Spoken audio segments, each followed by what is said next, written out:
Opposition yese mwana wese wemuNamibia azviramba.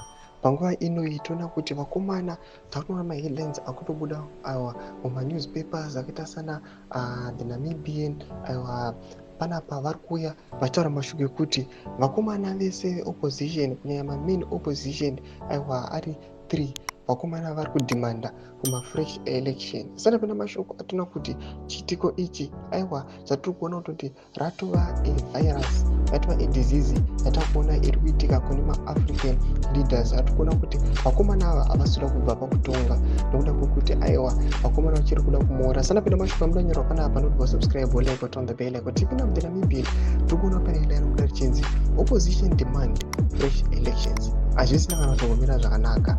Vakomana tiri kuona kuti sezvamuri kuona kuti Namibia zviri kudhilaya kuburitsa maresults, vanhu vekuNamibia they are suspecting kuti aiwa izvi hazvisiri zvega, hazvisiri zvekungokaunda chete. Panapa vanoona kuti mapolice station mazhinji vakaloka aiwa maresults avo vachiti aiwa hatisati tamaverenga.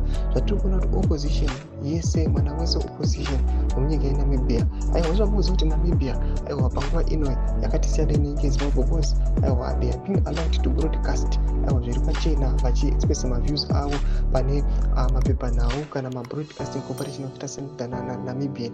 Panapa vanouya vachitaura mashoko ekutoudza the government kuti aiwa vakomana isusu maelections enyu kana maresults enyu hatisi kana kutomaaccepta, we are demanding mafresh elections. Tinoda kuti kune vamwe vanhu vakaintimidatiwa, vamwe vakamisiwa kuvhota, vamwe vachinyiwa maballot papers avo kuti vavhote pamapolling stations. Zvavari kuuya vachiti aiwa these elections they were not credible, they were not fair. Zviitiko zvinoitika muNamibia zvamuri kuona kuti aiwa kunyangwe nesu maZimbabweans people they are being concerned this outcome just because they know kuti zita ravo renyika yeZimbabwe riri kungotaurwa kwese kwese pangoitika maelections. Tuze mafunguro enyu moti kudii pamusoro pechiitiko ichi kunyanya comment section medu.